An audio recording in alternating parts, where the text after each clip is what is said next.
Welcome to our channel. Today we how to register with Capterra for software research workflow detailed guide step by step clearly.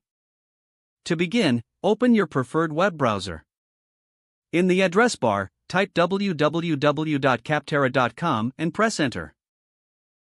Once the Capterra homepage loads, look for the sign up button located at the top right corner.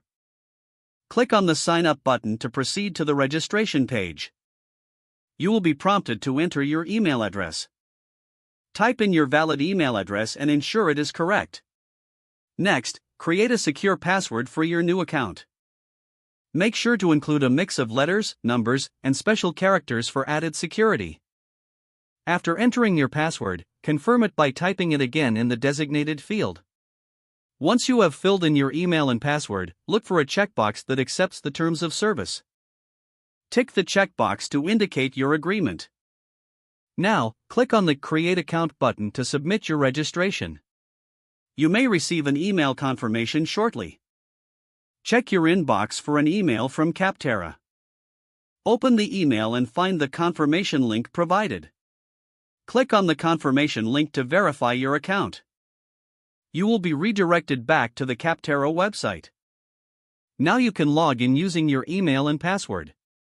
After logging in, explore the dashboard to familiarize yourself with the layout.